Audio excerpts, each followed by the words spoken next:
இப்படியாக தேவதாமே கடந்த வாரங்கள் முழுவதும் இந்த நாமத்தை மேம்படுத்திய உடைய ஊழியர்களை செய்த உடைய பிள்ளைகளுக்காக நான் ஜெபிக்கிறோம் பிதாவே. அவர்கள் இன்னும் உற்சாகமாக ஊழியர்களை செய்ய கிருபை பாராட்டும் தேவனே. உடைய ஊழியர்களை செய்வது எவ்வளவு பெரிய வாக்கியம் என்று நாங்கள் வேதத்தில் பார்க்கிறோம் பிதாவே. நீர் அதற்காகத்தான் எங்களை இந்த பூமியிலே வைத்திருக்கிறீர் என்பதை ஒவ்வொருவரும் உணர்ந்தவர்களாக செயல்பட கிருபை பாராட்டும். உடைய விருப்பத்தை சித்தத்தை நாங்கள் நிறைவேற்றக்கூடிய பிள்ளைகளாக காணப்பட கிருபை பாராட்டும் பிதாவே.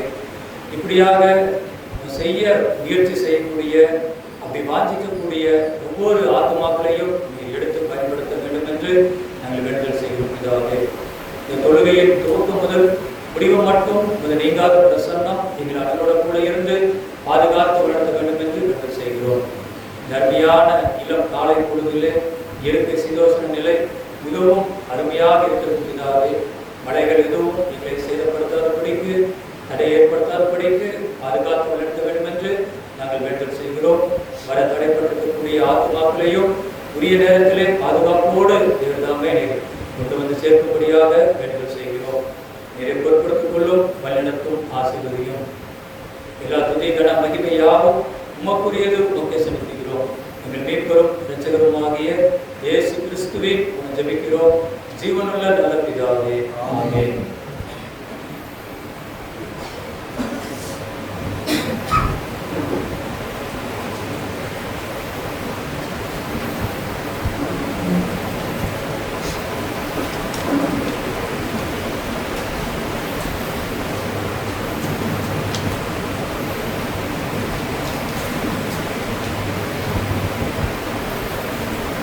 நாம் வேதபூதிக்காக செல்வோம்.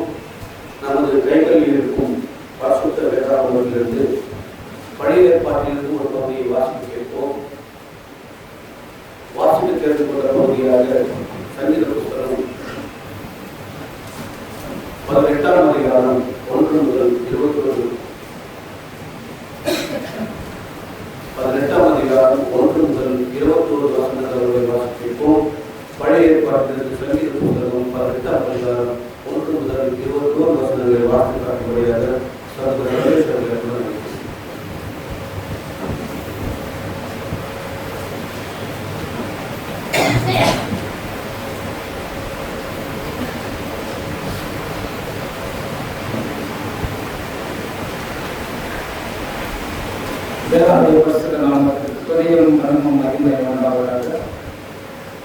கொடுக்கப்பட்டதான வேத பாகம் சங்கீதம் 18ஆம் அதிகாரம்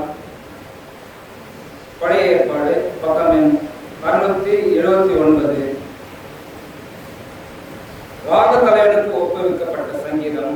கர்த்தருடைய தாசனாகிய தாவீது இந்த பாட்டின் வார்த்தைகளை கர்த்தர் தன்னுடைய எல்லா சத்துருக்களின் கைக்கும் சவுலின் கைக்கும் நீங்களாக்கி விடுவித்த நாளிலே பாடினது. என் பலனாகிய கர்த்தாவே, உம்மில் அன்பு கூறுவேன். கர்த்தர் என் கண்மலையும் என் கோட்டையும் என் இரட்சகரும் என் தேவனும், நான் நம்பியிருக்கிற என் துருகமும் என் கேடகமும் என் இரட்சணை கொம்பும் என் உயர்ந்த அடைக்கலமாய் இருக்கிறார். துதிக்கு பாத்திர ஆகிய கர்த்தரை நோக்கி கூப்பிடுவேன். அதனால் என் சத்துருக்களுக்கு நீங்களாகி ரட்சிக்கப்படுவேன். மரண கட்டுக்கள் என்னை சுற்றி கொண்டது, துர்ச்சன பிரவாகம் என்னை பயப்படுத்தினது. பாதாள கட்டுக்கள் என்னை சூழ்ந்து கொண்டது, மரண கண்ணிகள் என் மேல் விழுந்தது. எனக்கு உண்டான நெருக்கத்திலே கர்த்தரை நோக்கி கூப்பிட்டு என் தேவனை நோக்கி அபயமிட்டேன்.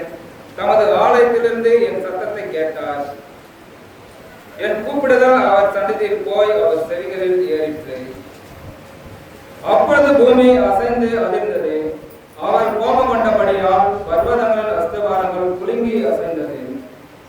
அவர் நாசிலிருந்து புகை எழும்பிற்று. அவர் வாயிலிருந்து பட்சிக்கிற அக்னி புறப்பட்டது. அதனால் கடல் மூண்டது. வானங்களை தாழ்த்தி இறங்கினார். அவர் பாதங்களின் கீழ் காரிருள் இருந்தது. கேருவின் மேல் ஏறி வேகமாய் சென்றார். காற்றின் சட்டைகளை கொண்டு பறந்தார். இருளை தமக்கு மரணமாக்கினார். கரும்புணல்களையும் ஆகாயத்து கார்மேகங்களையும் தம்மை சூட கூடாரமாக்கினார். அவருடைய சன்னதி பிரகாசத்தினால் அவருடைய வேகங்கள் பறந்து விலகிற்று. கல்மழையும் நெருப்பு தாளும் விழுந்தது. கர்த்தர் வானங்களிலே குமரினார், உன்னதமானவர் தமது சத்தத்தை துணிக்க பண்ணினார். கல்மழையும் நெருப்பு தாளம் விழுந்தது. தம்முடைய அம்புகளை ஏய்ந்து அவர்களை சிதறடித்தார். மின்னல்களை பிரயோகித்து அவர்களை கலங்க பண்ணினார். அப்பொழுது கர்த்தாவே, உம்முடைய கண்டிதத்தினாலும் உம்முடைய நாசின் சுவாச காற்றினாலும் தண்ணீர்களும் மதகுகளும் திறவுண்டு பூதளத்தின் அஸ்திபாரங்கள் காணப்பட்டது. உயரத்திலிருந்து அவர் கையை நீட்டி என்னை பிடித்து ஜலப்பிரவாகத்தில் இருக்கிற என்னை தூக்கிவிட்டார். என்னிலும் அதிக பலவான்களாயிருக்கிற என் பலத்த சத்ருவுக்கும் என்னை பகைக்கிறவர்களுக்கும் என்னை விடுவித்தார். என் ஆபத்து நாளிலே எனக்கு எதிரிட்டு வந்தார்கள். கர்த்தரோ எனக்கு ஆதரவாய் இருந்தார். அவர் விசாலமான இடத்திலே என்னை கொண்டு வந்து என் மேல் பிரியமாய் இருந்தபடியால் என்னை தக்க வைத்தார். கர்த்தர் என் நீதிக்கு தக்கதாக எனக்கு பதிலளித்தார். என் கைகளின் சுத்தத்திற்கு தக்கதாக எனக்கு சரி கட்டினார். கர்த்தருடைய வழிகளை கை கொண்டு வந்தேன். நான் என் தேவனுக்கு துரோகம் பண்ணினதில்லை என்றார் என்பதை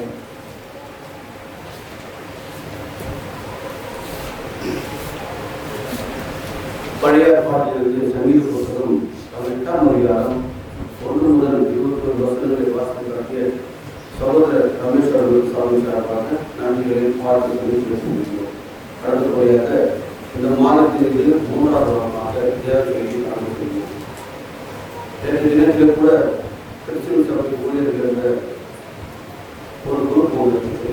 அந்த குரூப்பிலே கூட ஒரு பதிவிடப்பட்டிருக்கிறது. அது நம்ம திருவள்ளூர் மாவட்டத்தில் இந்த சபை இருக்கிறது. அநேக பேர் இந்த சபைக்கு வருகிறார்கள். அவர்களுக்கு அந்த பகுதிகள் கொடுக்கப்படுகிறது. தேவனுடைய பணிகளை செய்கிறார்கள். பின்பு வளர்ந்து ஊழியக்காரர்கள், உடல் ஊழியர்கள், ஒருங்கிணைப்பாளர்கள் என்ற தலைப்பில் அவர்கள் பல பகுதிகளில் இருக்கிறார்கள். ஆனாலும் இதில் ஒரு கஷ்டமான விஷயம் என்னன்னு சொன்னால், நமது மறைந்த ஐயா பாஸ்கர் அவர்கள் இருக்கும்போது நமது கிராமத்துக்கு பக்கத்திலே ஒரு கிறிஸ்துவ சபை இருக்கிறது. அங்கே ஒரு சகோதரர்களுக்கும் சகோதரிகளுக்கும் சிறிய ஒரு கருத்து வேறுபாடுகள் ஏற்பட்டது. அந்த கருத்து வேறுபாடுகள் ஏற்பட்ட பின்பு அவர்கள் ஒரு 3 வாரமாக தொடர்ந்து கிராமப்புறம் கிறிஸ்துவ சபைக்கு வருகிறார்கள். அப்போது ஊழியர் அவர்களை கூப்பிட்டு புதிதாக வருகிறார்களே, இல்லை பழைய இடத்திலிருந்து வந்திருக்கிறாங்களா, இந்த பகுதியில் எதனா வேலை விஷயமா வந்திருக்காங்களா அப்படின்னு அவர்கள் விசாரித்த போது சில கருத்து வேறுபாடுகள் அவர்களுக்கு தெரிவிக்கப்பட்ட ஊழியர் அவர்கள் அதை வசனத்தின் மூலமாக அவர்களுக்கு எடுத்து கொடுத்து அதுமாதிரி செய்யக்கூடாதுன்னு சொல்லி மீண்டுமாக தன்னுடைய இல்லத்துக்கு திருப்பதியாக அவர்களை சபைக்கு அவர்களை அனுப்பி வைக்கிறார். அவர்களும் அதை செய்து கொண்டிருக்கிறார்கள், சொல்லிக் கொண்டிருக்கிறார். இந்த நாளிலேயே நாம் குறிப்பிட வேண்டியிருக்கும் என்றால், சில சகோதரிகள் சகோதரர்கள் இந்த இடத்திலிருந்து ஒரு சின்ன அவர்களாகவே ஒரு கற்பனை வளர்த்துக் கொண்டு அவர்களாகவே இந்த மாதிரி நடந்ததுன்னு சொல்லி நினைத்துக் கொண்டு அவர்களாகவே அவர் போய்விட்டார்கள். அதே ஒரு சகோதரர் நீங்கள் வந்தது ரொம்ப சந்தோஷம் சொல்லிட்டு சொன்னான்னு சொல்லிட்டு இது ரொம்ப ஒரு செய்தியாக வந்து ஒரு இடத்திலிருந்து ஒரு ஆத்மாவை அவர் சத்தியத்தை சொல்லி அவரை கிறிஸ்துவுக்கு வழிநடத்தி அவரை ஞானசாரம் கொடுத்து அவரை சபைக்குள் சேர்த்துதான் ஒரு ஊழியரின் கடமை, ஒரு உடல் ஊழியரின் பணி. அதுதான் சுவிசேஷம் என்று சொல்லுவார்கள். அதைதான் செய்யலாம் இருக்கிறாங்க. பொங்கலூர் பகுதியில் இருக்கிறாங்க, கோட்டூர் பகுதியில் இருக்கிறாங்க. அவங்க வந்து ராமாபுரம் சபைக்கு வந்திருக்கிறோம். இங்கே தினமும் வந்து கோட்டூர் பகுதிக்கு போதோ, சைதாப்பேட்டை பகுதிக்கு போதோ, இல்லை கொடியன் பகுதிக்கு போதோ புரோஜனம் இல்லை. ஆனாலும் இப்போது அப்படித்தான் நடந்து கொண்டிருக்கிறது. ஊழியர்களை செய்யாமல், ஆத்மாக்களை தேடாமல், சுவிசேஷத்தை அறிவிக்காமல், அவங்களை கத்தருக்குள்ள ரட்சிக்குள்ள கொண்டு வரலாம். இருந்து வராங்க 10 பேர் போட்டா, நமக்கு ஒரு 10 பேர் வந்தா ஒரு சபை, ஒரு ஊழியர், ஒரு ஒருங்கிணைப்பாளர், ஒரு அட்மினிஸ்ட்ரேஷன் அப்படின்னு நினைச்சுட்டு ஒரு விளக்கத்தை போகிறாங்க. மிகவும் கண்டிக்கத்தக்கது, மிகவும் வருத்தத்திற்குரியது. இதை ஏன் அந்த நிலையை குறிப்பிட என்றால், ஒரு இடத்தில் வந்துவிட்டால் அவரை கூப்பிட்டு என்ன பிரச்சனை கேட்கணும், அவர் சமாதானப்படுத்தி தன்னுடைய சபைக்கு அவங்க அனுப்பணும். அதுபோல் இந்த நாளிலே இல்லை. இந்த வார்த்தையை அவர் சொன்னார் என்று நிறைய கேள்விப்பட்டபோது நேற்று இரவுலேருந்தே ஒரு மனசு கஷ்டமாயிடுச்சு. இப்படியெல்லாம் கூட ஊழியர்கள் மொழி செய்யணுமா, இதுதான் தேவனுடைய பணியா, அப்போ இவங்க வேலை என்ன அப்படின்னு நினைச்சு ஒரு சொன்னாங்க. ஆனாலும் காலங்களை மாற்றும் தேவன் அநேக ஆத்மாக்களை நமது நாட்டில் சபைக்கு கொடுப்பார். அநேக ஊழியர்களை பல பகுதிகளிலே பல சகோதரர்கள் செய்து கொண்டு வருகிறார்கள். இந்த தேவன் அறிவார். அதற்கேற்ற கனியை கொடுப்பார், அதற்கேற்ற நன்மைகளும் கொடுப்பார் என்பதை நான் அனைத்தரமாக விசுவாசம் நம்பியிருக்கிறேன். கலாத்தியர் 4ஆம் அதிகாரம் 6ஆம் வசனத்தில் அன்பினால் கிரியை செய்கிற விசுவாசத்தில் ஒருவரும் சொல்றாங்க. அந்த அன்பு இருக்குது, ஆனால் அன்பில்லாத ஒருத்தர் கவலை இல்லை. ஆனால் இந்த நாளில் கூட மனதில் பாரங்கள் ஊழியர்கள் இருந்தாலும் காலையில் கூட சகோதரர்கள் சபையை சேர்க்கிறாங்க. அநேக பிரச்சனைகளுக்கு வளர்ந்து நெருக்கடிகளாக இருக்குது. டைம் ஆகிடுச்சு, சபைக்கு போகணுமே, டைமோட ஆரம்பிச்சிருமே, என்ன இந்த மாதிரி வாரம் வாரம் இந்த மாதிரி ஒரு பிரச்சனை வந்து சொல்கிறது.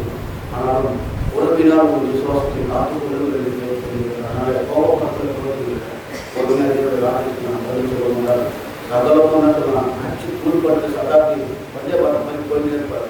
அந்த இந்த நாளில் கூட நாற்பது நிறுவனமாக ஊழியர்கள் காரணப்படியாக இன்னும் உற்சாகமாக நாம் விசுவாசத்தில் இருக்கக்கூடியதாக இந்த நாளில் தேவ செய்தி கொண்டு வருவதாக சகோதரர்களும் ஊழியர்களான வந்து தேவ செய்தி கொடுக்கும்படியாக ராமபுரம் விசாரமாக அவர்களை அன்புடன் வரவேற்கிறேன்.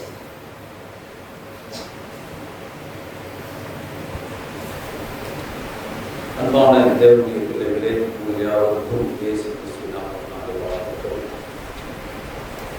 இந்த காலை வேளையிலே உங்களை நான் சந்திப்பதிலே மகிழ்ச்சி கொள்கிறேன். தேவனுடைய வார்த்தைகளை நாம் வாசிப்போம், அதிலே நாம் எடுத்துக்கொள்வோம். அநேக காரியங்களை குறித்து நடத்துனர் அவர்கள் இங்கே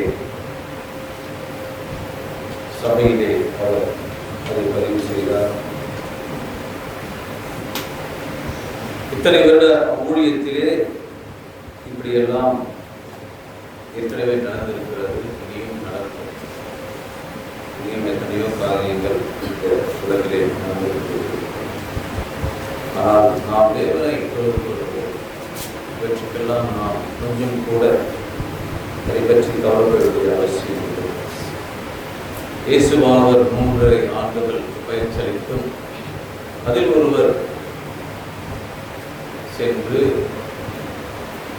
பிரதான ஆசாரிகளை சந்தித்து, நான் 3 வருஷம் ஒரு ட்ரைனிங் எடுத்திருக்கிறேன், அந்த ட்ரைனிங் எடுத்த குரு எனக்கு 3 வருஷம் சோறு போட்டாரு, எனக்கு நன்மையெல்லாம் செய்தாரு. இப்போ நான் எதுக்கு வந்துருக்கிறேன்? அவரை காட்டி கொடுக்க வந்துருக்கிறேன், விட்டு தரீங்களான்னு கேட்டேன். எவ்வளோ பெரிய விஷயம், எவ்வளோ பெரிய காரியம். இயேசுவானவருக்கு தெரியும். அவர் சொல்றாரு, அந்த சகோதரனையே பார்த்து சொல்றாரு. பாருங்க, 3 வருஷம் ட்ரைனிங் கொடுத்தது ஏசினாரு. அவரு 3 வருஷம் சோறு போட்டார், 3 வேலையும் சோறு போட்டார். சோறுனா எப்படி போட்டிருப்பார் இயேசுவானவர்? எட்டிக்கு தொட்டிக்கு போட்டிருப்பார் நினச்சிருக்கீங்களா? நல்லா போட்டிருப்பார். என்ன பண்ணிருப்பாரு? 3 வேலையும் முட்டை, தங்கமிடம், சாப்பாடு எல்லாத்தையும் போட்டிருப்பார். நேரம் வந்தது, அவருக்குள் யார் புகுந்தாரு? சாத்தான் புகுந்தாரு. சாத்தான் புகுந்தவனையும் நேராக போய் இந்த வேலையை பார்க்குறாரு. பார்த்த உடனடியாக நான் வந்துக்கிறப்பா, நான் உங்களுக்கு ஆச்சரியமாக இருக்குது. ஏன், நாங்களே ஒரு மிக ப்ராஜெக்ட் ஒன்று இருக்கிறோம், நீ எங்களை வந்து பார்த்தது இன்பதிர்ச்சி ஆகுது, என்ன தான் வந்துக்கிறேன்னு சொன்னால் நான் அவரை காட்டி கொடுக்குறேன்றார். ஆகவே ஊழியத்திலே இவையெல்லாம் எதிர்பார்த்தது தான். அநேக காரியங்கள் ஊழியத்திலே நடக்கும். ஆனாலும் ஒரு ஊழியக்காரனாக நான் அதற்கெல்லாம் சொல்லி போகிறேன். சோர்ந்து போகிறவன் ஊழியம் செய்யவும் முடியாது. ஆனால் மறுபடியும் சொல்கிறேன், யாக்கோபை சொன்னதை போல ஸ்திரீகள், பெண்கள் மிகவும் பலவீனமானவர்கள். நான் மறுபடியும் அந்த பகுதிகளை உணர்த்தி விடுகிறேன். அவர்களை வேதாகமம் தான் சொல்கிறது பலவீன பாண்டம் என்று சொல்கிறது. ஒரு சகோதரனை கூட நாம் பேசி அவரை நாம் சரி செய்யலாம். ஆனால் ஒரு ஸ்திரீ பலவீன பாண்டம். ஆதாமும் தேவனும் ரொம்ப சந்தோஷமா இருந்தாங்க, எந்த பிரச்சனையும் கிடையாது அவங்களுக்கு. தேவன் என்ன நினைச்சாருன்னா, என் பிள்ளை தனியா இருக்கிறாங்களே, தனியா படுத்துக்கிறாங்களே, அதனால இந்த ஐயாவுக்கு என்ன பண்ணலாம், ஒரு ஏற்ற துணை என்ன பண்ணலாம், உருவாக்கும் என்று அவர் அந்த ஆணில் இருந்துதான் தேவன் பார்த்தீங்கன்னா டைரக்டா செய்யல. நம்ம ஆணில் இருந்துதான் அந்த விழாவை எடுத்து அதான் சொல்றார் ஆதாம், இவன் எலும்பில் எலும்பும் இவன் மாம்சமும் மாம்சமாக இருக்கிறார். மனுஷிலிருந்து வந்தவங்க எப்பேற்பட்ட எண்ணமுடையவர்களாக இருக்கிறார். அந்தமா செய்த வேலை என்னன்னா, யாரோ பேச்சை கேட்டு தேவனை ஒரு நாள் சொன்னதையும் மறந்து பாருங்க, அவன் இன்ஃப்ளூயன்ஸ் பண்ணிட்டான். எக்ஸிக்யூட்டட் பறிச்சாங்க, சாப்பிட்றாங்க, நான் கணவனுக்கு கொடுக்குறாங்க, கணவன் என்ன பண்ணுறாரு, அதை செய்கிறாரு. என்னடா இது, தேவன் நம்மளை தானே முதல்ல படைச்சாரு, அவர் தானே இந்த அம்மாவை கொடுத்தாரு, அவராண்ட ஒரு டெய்லியும் வராரு. சாயந்தரம் என்ன பண்ணுறாரு, மாலை வேலையில் நம்மளை சந்திக்க வராரு. ஒரு வார்த்தை கேட்கலாமே அப்படின்னு சொல்லல, வாங்கி ஆப்பிள் கம்பெனி தெரியுமா, அந்த ஆப்பிள் கம்பெனி சிம்பிள் பார்த்தீங்கன்னா ஒரு ஆப்பிள் கடிச்ச மாதிரி இருக்கும். அது மாதிரி என்ன பண்றாரு, இப்போ என்ன நடக்குதுன்னா வெளியே போவோம், என்ன பண்ணுங்க, வெளியே போவோம். மிகப்பெரிய சரித்திரங்களை ஏற்படுத்தும். அதற்கெல்லாம் நீங்கள் கவலைப்படாதிருங்கள், தேவன் மிகப்பெரியவராக இருக்கிறார். அன்பானவர்களே, இந்த காலை வேளையிலே நாம் எவ்வளவு பெரிய மாபெரும் தேவனிடம் நாம் அடைக்கலமாயிருக்கிறோம், அவருடைய பாதுகாப்பில் நாம் இருக்கிறோம் என்பதை நாம் புரிந்து கொள்ள வேண்டும். நீங்களும் நானும் எப்பொழுதும் உணரக்கூடிய ஒரு பாடம். நம் வாழ்க்கையிலே எத்தனையோ சஞ்சலங்கள், கஷ்டங்கள் வருகிறது, மிகவும் வருத்தங்கள் வருகிறது, வேதனைகள் வருகிறது. சிலர் வேதனை பற்றி ஏதாயிலும் பேசிவிடுகிறார்கள், கஷ்டப்பட்டு வார்த்தைகளை அவர்கள் சொல்லிவிடுகிறார்கள். ஆனால் கிறிஸ்தவன் பொறுமையாக இருக்க கடமை பெற்றிருக்கிறார். எவ்வளவு பொறுமையாக இருக்க வேண்டும், நீடிய பொறுமையுள்ளவர்களாக இருக்கிறோம். நாம் பரலோகத்தின் தேவனிடம் இருக்கும்போது நாம் எப்பேற்பட்ட ஒரு பாதுகாப்பில் இருக்கிறோம் என்பதை நாம் இன்று வாசிக்க தெரிந்து கொள்ளப்பட்ட வேத பாகம் நம்மை உணர்த்துகிறதாக இருக்கிறது. மிகவும் பிரசித்தி பெற்ற இந்த சங்கீதம் 91ஆம் அதிகாரத்திலே நாம் அற்புதமான வசனங்களை வாசிக்கிறார்கள். சென்ற வாரம் கூட சகோதரர் ஒருவர் இங்கே பேசும்போது 150 சங்கீதத்தையும் தாவீது எழுதியதாக சொன்னார். நாம் ரொம்ப கேர்ஃபுல்லாக பேச வேண்டும். இது வளர்ந்த சபை, வளர்ந்த சபையிலே நாம் எச்சரிக்கையாக பேச வேண்டும். 150 சங்கீதத்தையும் தாவீது எழுதவில்லை என்பதுதான் உண்மையான விஷயம். இதை நாம் பேசுகிறோம் என்றால் எச்சரிக்கையாக பேசுகிறோம். ஒரு காரியத்தை நாம் வாயிலிருந்து உதிக்கிறோம் என்றால் எச்சரிக்கையாக நாம் சொல்ல வேண்டும். சங்கீதம் என்றால் எல்லாவற்றையும் தாவீது எழுதினார் என்று நாம் நினைத்துக் கொண்டிருக்கிறோம். அப்படி அல்ல, அவை பெரும்பாலும் மற்றவர்களால் எழுதப்பட்டது. 91ஆம் சங்கீதம் கூட தாவீது அதை பதிவு செய்யவில்லை, அதை மோசே பதிவு செய்ததாக அநேக வல்லுநர்கள் சொல்லுகிறார்கள். அதில் 2ஆம் வசனத்தை நாம் வாசிக்கின்றோம். நான் கர்த்தரை நோக்கி, நீர் என் அடைக்கலம், என் கோட்டை, என் தேவன், நான் நம்பியிருக்கிறவர் என்று சொல்லுவேன் என்று அந்த சங்கீதத்தை எழுதியவர் சொல்கிறார். நான் கர்த்தரை நோக்கி, நீர் என் அடைக்கலம், என் கோட்டை, என் தேவன், நான் நம்பியிருக்கிறவர் என்று சொல்லுவேன். அன்பானவர்களே, இங்கே நாம் தேவனிடத்தில் இருக்கும் போது தேவன் நமக்கு கோட்டையாக இருக்கிறார். இந்தியாவிலே பல்வேறு கோட்டைகள் இருக்கிறது. அந்த கோட்டைகளுடைய விஷயங்கள் உங்களுக்கு தெரியும், சிலவற்றை உங்களுக்கு தெரியாமல் போகும். உலகத்திலே பிரசித்தி பெற்ற கோட்டைகள் இருக்கிறது. தி கிரேட் வேர் ஆஃப் சைனா, உலகத்தின் மிகப்பெரிய உலக அதிசயங்களிலே 7 அதிசயங்களிலே ஒரு அதிசயம் தி கிரேட் வால் ஆஃப் சைனா. அது கோட்டையின் மேலே இருக்கும் ஒரு நடைபாதை தான் கிரேட் வால் ஆஃப் சைனா. ஒரு பெரிய கோட்டை. இந்தியாவிலே நீங்கள் பல்வேறு கோட்டைகளை நீங்கள் பார்த்திருக்க முடியும். 10வது இடத்திலே ஸ்ரீரங்கப்பட்டினம் என்ற கோட்டையை நீங்கள் கர்நாடகா மாநிலத்திலே பேர் சந்தித்திருக்கிறார்கள். மகாராஷ்டிரா மாநிலத்திலே பன்கலா கோட்டை என்ற கோட்டையாக மிகப்பெரிய ஒரு கோட்டை. ராஜஸ்தானிலே தான் அதிகமான கோட்டைகள் இருக்கிறது. அதிலே சிட்டாகோர் கோட்டை என்பது அதுவும் மிகப்பெரிய ஒரு கோட்டை. கங்கரா கோட்டை என்பது இமாச்சல் பிரதேசத்தில் இருக்கிறது. நான் வரிசையாக சொல்கிறேன். இவைகள் 4வது முக்கியமான ஒரு கோட்டை. அதுக்கு அடுத்தபடியாக உத்தரப்பிரதேச மாநிலத்தில் இருக்கும் ஆக்ரா கோட்டை, அதை அடியே சென்று அதை நான் பார்த்திருக்கிறேன். மிக பிரம்மாண்டமான ஒரு கோட்டை. முகலாயர்களுடைய தலைநகராய் அது அமைந்திருந்தது வெகு நாட்களுக்கு. அவைகள் மிகவும் பிரசித்தி பெற்ற கோட்டையாக இருக்கிறது. அதுக்கு அடுத்தபடியாக ஜெய்சல்மார் கோட்டை என்று மறுபடியும் ராஜஸ்தானில் இருக்கிறது.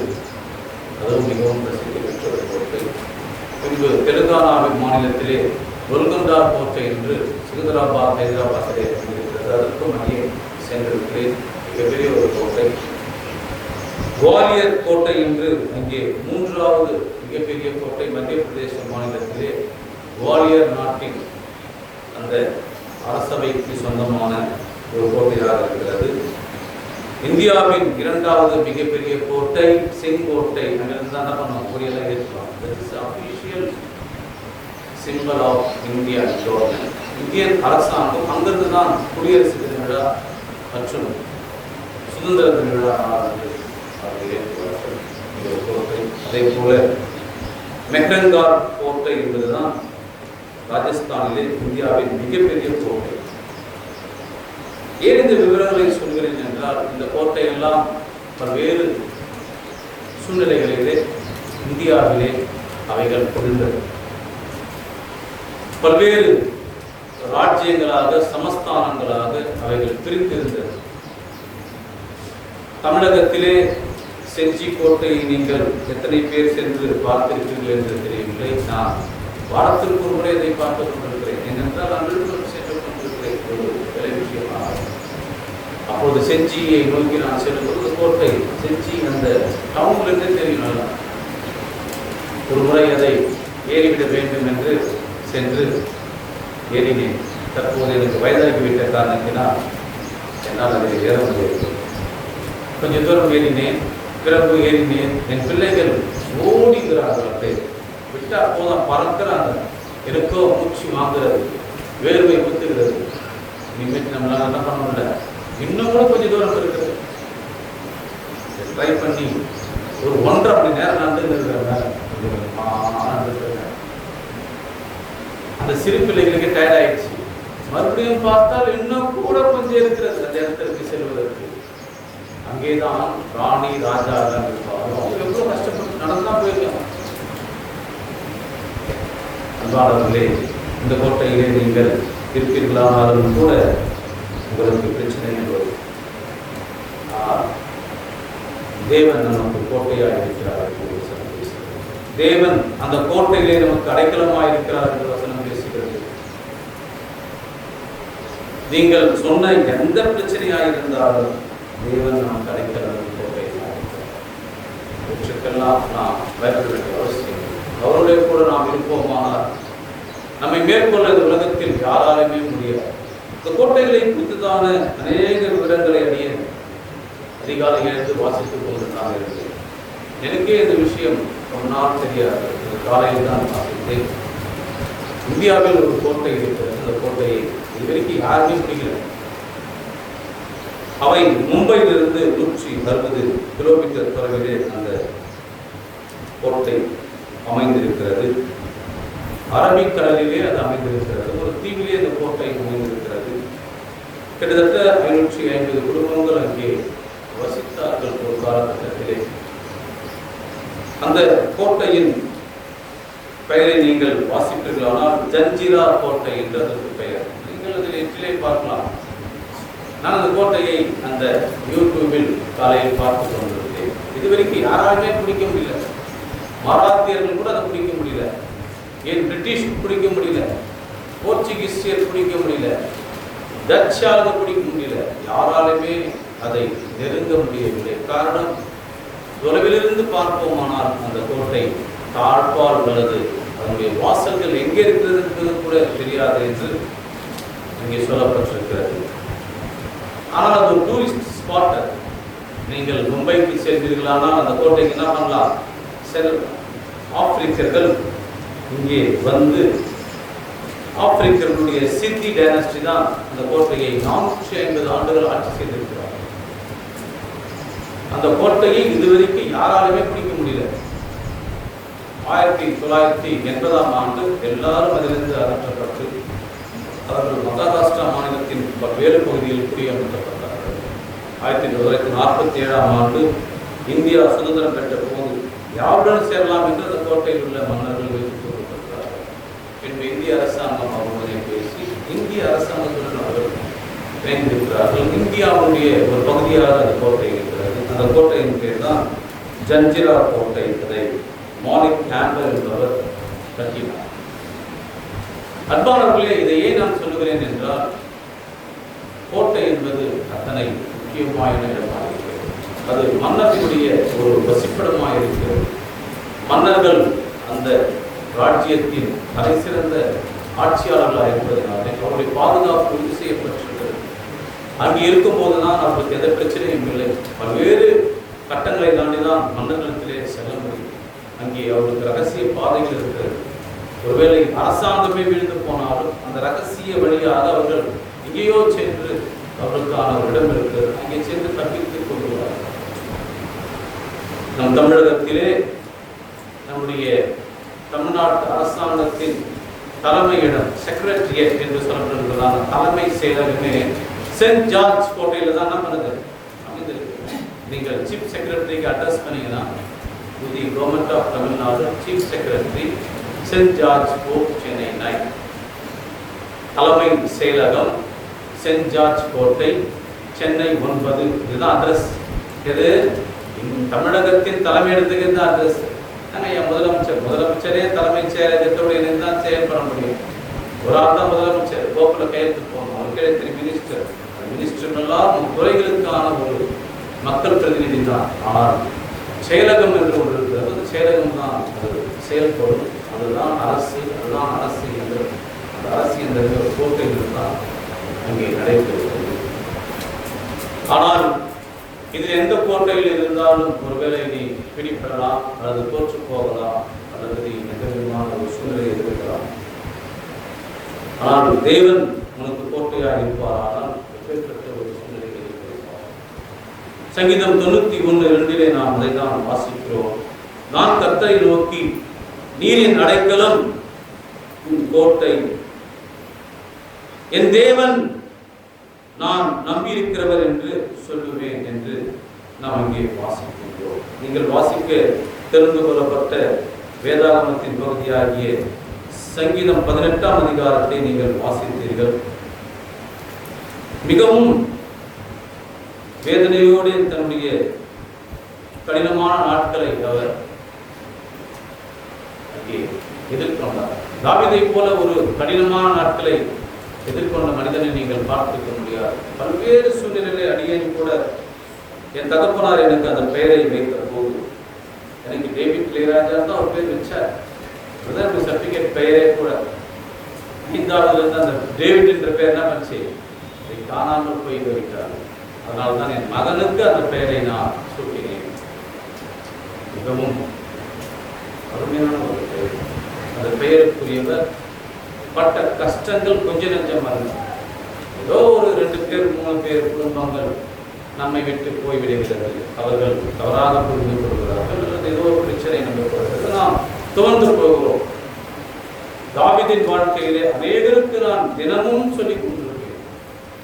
பச்சை பதிக்க அவன் மனைவியை எடுத்து 200 பெலிஸ்தர் நுனித்தோரை கொடுத்து நம்ம அவர் கல்யாணம் பண்ணியிருக்காரு. சும்மா இல்லை. இந்த கோலியாத்தை ஜெயிச்சா இந்த அம்மாவன தருண் சவுல் வாக்குறுதி கொடுத்தபடியாக அவர் மனைவியை கொடுப்பதற்கு முன்பாக இத்தனை நுனித்தோரை எண்ணிக்கொண்டு சொல்றார். ஆனால் அதற்கு மேலாக அவர் அதை கொடுத்துதான் அந்த அம்மாவை கல்யாணம் பண்ணியிருக்கார். ஆனால் தாவீது அவர்கள் அங்கிருந்து தப்பித்து செல்லும் போது அரண்மனையிலிருந்து அங்கே அவருடைய மகளை, அவரது தாவீதுடைய மகளை, தாவீதுடைய மனைவியை எடுத்து வேறொருத்தருக்கு திருமணம் பண்ணி கொடுத்தார். இது மாதிரி பண்ணி கொடுத்துட்டா நீங்க இந்த சபையில ஊழியம் செய்வீங்களா, இல்ல வேலை செய்வீங்களா, தேவனான பெரியமா இருப்பீங்களா? ஈஸியான வார்த்தை நான் சொல்லிட்டு, உங்க மனைவி ஒருத்தர் கூட ஓடி போயிடுச்சுங்க, இல்ல யார் கூட போயிட்டாங்க, இங்க வந்து அமர்ந்து கொண்டு இங்க ஊழியம் செய்வீங்களா? தாவீது அவர்கள் ரொம்ப அதுக்கப்புறம் தான் ரொம்ப பாசமா இருக்காரு. பாசமா இருக்காரு. ஒரு நாள் அவங்க மனைவி என்ன பண்றாங்க, அப்போ ஒரு நாளுக்கு அப்புறம் மனைவியை கொள்ளுவாங்க. அந்த வீட்டுக்காரன் வந்து அழுது வந்துக்கிறான். என்னமோ அவன் முதல்ல அந்த அம்மாவை கட்டின மாதிரி. அப்புறம் அவனை அனுப்பிச்சு விட்டாரு. இந்த மாதிரி இந்த ஊழியம் செய்ய முடியுமா பாருங்க. ஏறக்குறைய ஒரு ஆசாரியத்திலே சென்று ஒரு சாப்பாடை தான் அவர் சாப்பிட்டார். ரொம்ப பசியா இருக்கு. ஏன்னா தேவ சமூகத்தில் அப்பா இருக்குமான்னு கேட்கிறாரு. தேவ சமூகத்தில் அப்பா இருக்கும். நியாயப்பிரமாணத்தின்படி அங்கே எப்போதும் அப்பா இருக்கணும்.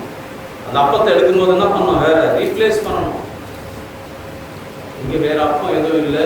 இது தேவாலயத்துல இருக்கிற அப்பம். சரி, அதெல்லாம் தாங்கன்னு தான் சொல்றாரு. ரீப்ளேஸ் பண்ணிட்டு தான் தராங்க. அவரு ஜெயிச்ச, அவர் வெற்றி பெற்ற, அவருக்குரிய அந்த வாள் அங்க இருக்குது, ஒரு புடவையில சுத்தி வைக்கப்பட்டிருக்கிறது. அதை அவர் கொண்டு வந்ததுக்கு எந்த விதமான தவறும் இல்லை. ஆனால் ஆசாரியர் குடும்பமே வந்து என்ன பண்ணுது? அழிக்கப்படுகிறது. ஒரு 70 பேருக்கு மேலே அவர்கள் கொலை செய்யப்படுகிறார்கள் ஒரு ஆளால. நம்முடைய இடத்திலே ஒரு 2 பேர் 3 பேர் போயிட்டாங்க. அதுக்கு யார் காரணம் நினைக்கிறது? பேச்சு அநேகர் இதை மிகைப்படுத்தி ஒரு காரியத்தில் சொல்றாங்க. அந்த காரியம் என்ன? போன் இல்லைன்னா ஒழுங்கா இருக்கும். அதை குறித்து எல்லா ரிப்போர்ட்ஸும் என் டேபிள் இருக்கு. இது எதனால நடந்தது. ஆனால் அதை பற்றி எந்த கவலையும் இல்லை. அப்பேற்பட்ட மக்களுக்காக என்னுடைய இந்த சபையாரை நான் எந்த ஒரு வார்த்தையும் சொல்ல விரும்புகிறேன். நான் மறுபடியும் என் சபையாருக்கு சொல்லிக் கொள்கிறேன். நீங்கள் அறுவடை செய்யுங்கள். அறுவடை செய்யணும் என்ன பண்ணுங்க? விதைக்கணும். கவலைப்படாது. தேவன் உங்களுக்கு அந்த பலனை தருவார்.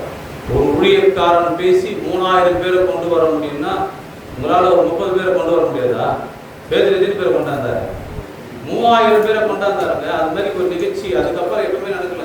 எந்த ஒரு ஊழியக்காரனை செய்ய முடியல. யாகிலும் பவுல் ஆளாளர் நிறைய பேர் போய் சொன்னாங்க. எந்த ஊர்ல 3000 பேர் ஒரே நாள்ல ஞானஸ்தானம் பெற்றாங்க. நீங்க வாசிக்க முடியுமா? தேவன் அதை செய்வார். மனிதனை நம்பி இந்த ஊழியம் இல்லை. மனிதனை நம்பி இந்த ஊழியம் எப்போதும் நடைபெறாது. தேவனை நம்பிதான் இருக்க வேண்டும். அதனாலேதான் இந்த காரிய வேலையிலே 18ஆம் அதிகாரத்திலே அங்க ஒரு குறிப்பு சொல்றார். இவ்வளவு கஷ்டத்தை பட்டார். நான் ஏற்கனவே பைபிள் ஸ்டடியிலே உங்களுக்கு பல மாதங்கள் பாடம் நடத்தினேன். 16 என்கவுண்டர். தாவீது என்கவுண்டர் தான் ஒரு போலீஸ் வந்து ஒரு ஆளை பிடிச்சிட்டு போயிட்டு அவங்களே சுட்டுட்டு என்ன தாக்க வந்தா அவன் சுட்டுட்டேன்னு சொல்லுவான். தாவீது அவர்கள் மிகவும் என்கவுண்டர் 16 என்கவுண்டர்னா ஏறக்குறைய அவர் செத்து போய் இருக்க வேண்டும். 16 முறை அவைகள் ராஜாக்களின் புஸ்தகத்திலேயும் 4ஆம் புஸ்தகத்திலேயும் பதிவு செய்யப்பட்டிருக்கிறது. தப்பிக்க முடியாது தாவீது. க்ளோஸ் என்கவுண்டர் அவைகள் பெயர். ஆனால் அவரை போல ஒரு மனசு இருக்கணும். அந்த மனசு எனக்கு இருக்கணும்னு தான் ரொம்ப தேவனான கேட்டுட்டே இருக்கிறார். ஒரு எதிரியாகிய சவுலை அங்கே ஒரு கெபிக்குள்ளே மரஜாலாதி கலைக்கும் போது தேவனிடத்தில் ஒப்பு கொடுக்கிறார். யார் தான் உட்கார்ந்துங்கிறது? சவுல் தான் உட்கார்ந்துட்டு இருக்கார். ஒரே கத்தி எடுத்து என்ன பண்ணலாம்? ஆனா அவர் எதுதான் அர்த்தம்ட்டாரு? ட்ரெஸ் தொங்கல் என்ன பண்ணிட்டாரு? அர்த்தம் வந்துட்டு காமிக்கிறாரு. இந்த பாத்தியா ஐயா, இது அர்த்தம் நான் உங்களுக்கு மேல கை வைக்கிறதுக்கு சொல்றாங்க. ஒண்ணு நீங்களாவே இயற்கை வந்து செத்துடணும், இல்ல எதனா ஒரு போர்ல செத்துடணும், இல்ல தேவன் எடுத்துக்கணும். ஆனா நான் என் கையை என்ன பண்ண மாட்டேன். தேவனுக்கு ரொம்ப பிரியமா இருக்கிறதுனால தான் 13ஆம் அதிகாரத்துல இந்த அருமையான ஒரு தாசனை குறித்து அப்போஸ்தலர் 13ஆம் அதிகாரத்துல அற்புதமா ஒரு வார்த்தைகளை பகிர்ந்து செய்கிறார். அதனாலதான் இதெல்லாம் வந்து அவருக்கு ரொம்ப பிடிக்குது. ஆனால் நாம் தான் பதறுகிறோம், நாம் தான் மனம் வேதனைப்படுகிறோம், நாம் தான் ரொம்ப கஷ்டப்பட்டு விடுகிறோம். ஆனால் எப்பேற்பட்ட ஒரு காரியத்தை 22ஆம் வசனம் அப்போஸ்தலருடைய புத்தகம் 13ஆம் அதிகாரம் 22ஆம் வசனத்தில் சொல்லப்பட்டிருக்கிறது. ஈசாயின் குமாரனாகிய தாவீதை என் இருதயத்திற்கு ஏற்றவனாக கண்டேன். அது மிடில் இருக்கிற வசனம். எப்படி இருக்கவர தாவீது எப்படி பண்றாரு? இதனாலதான் தேவனுடைய இருதயத்திற்கு ஏற்றவன். தேவனுடைய இருதயம் அதுதான் சொல்லுகிறது. எதிரிகள் ஒரு தேவனுடைய பிள்ளை ஒரு எதிரியாக இருந்தாலும் கூட மாற்றிக்கொண்டாலும், தற்போது கூட போன வாரம் கூட ஒருவருக்கு நான் இந்த வசனத்தை ஞாபகப்படுத்தினேன். நீ தீமையை நன்மையினாலே தீமையை செய்யலாம், ஆனா நீ என்ன பண்ண உனக்கு? ஆமா, நீ ஒருபோதும் யாரையும் நாம் குறை சொல்வதையோ அவர்களை படிப்பதையோ திட்டுவதையோ, அவங்களாம் திருட்டு பசங்க, நன்றி இல்லாதவங்க, முதுகுல குத்திட்டு போனாங்க அப்படியெல்லாம் நீங்க சொல்லக்கூடாது. மாற என்ன பண்ணணும்? எங்கிருந்தாலும் வாழ்க அப்படி சொல்லுங்க. ஏனென்றால் அப்படிப்பட்ட ஒரு வளர்ப்பை தான் தேவனும் இருதயத்திற்கு ஏற்ற எதிரி மாற்றிக்கொண்டார். ஒரு முறை ஒரு கிணற்று தண்ணீரை அவர் மிகவும் நேசிக்கிறார். அந்த தண்ணி அவ்வளவு சுவையா இருக்கும். ஆனால் அந்த தண்ணீரை யார் கொண்டு வருவது? ஏனென்றால் அங்கே ராணுவம் பலத்துக் கொண்டிருக்கிறது. இப்ப என்ன பண்றாரு? ஒரு ராணுவ வீரன், ஒரு தளபதி அதை போய் கொண்டு வரார். வீர பணையை வச்சு கொண்டு வரார். தாவீது என்ன பண்றாரு? தண்ணிய ஈக்குவல் டு ஹிஸ் லைஃப் ஊத்துறாரு. இவ்வளவு கஷ்டப்பட்டு தண்ணி குடிக்கணும் அவ்வளவு ஆசையா, இந்த நெஞ்சிக்கு அவ்வளவு ஆசையா ஒரு உயிரை பணைய வைத்து இருக்கிறார். ஒரு முறை இதே சவுலின் தலைமாட்டில் இருக்கும் ஒரு ஈட்டியையும் சொம்பை என்ன பண்றாங்க? எத்தனை வந்துடுறாங்க. எவ்வளவு நேரம் ஆகும்? அந்த சொம்பு இருக்கிறது அவர் குத்தி கொலை பண்றதுக்கு எவ்வளவு நேரம் ஆகும்? சவுலை பார்த்து ஒரு செத்த நாய் அப்படின்னு சொல்றாரு. பாருங்க தன்னை எப்படி தாழ்த்துறாரு பாருங்க. அவர் செத்த நாய். பாருங்க, உங்க தளபதி உங்களை காக்காம போயிட்டாங்க.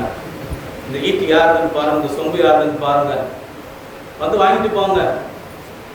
உடனே என்ன பண்றாங்க?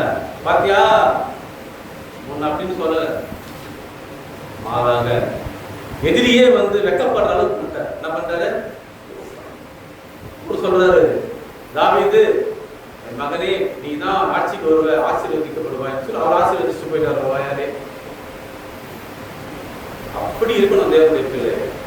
நீங்கள் அப்படி இருக்கும்போதுதான் அநேகரை உள்ளத்தை கொள்ளை கொள்ள முடியும், நீங்கள் வென்றெடுக்க முடியும். அப்பேற்பட்ட ஒரு ஸ்ட்ராங்கான ஒரு சபையாக இருக்கு ராமாபுரம் சபை. சத்தியத்திலேயும் வைராக்கியத்திலேயும் மிக உறுதியான சபையாக இருக்கு. எந்த சந்தேகமும் இல்லை. அப்போதான் இதை அவர் வாசிக்கிறார், பேசுகிறார். அந்த குறிப்பு என்ன? 18ஆம் அதிகாரம், சங்கீதம் 18ஆம் அதிகாரம். ராக தலைவனுக்கு ஒப்புவிக்கப்பட்ட சங்கீதம்.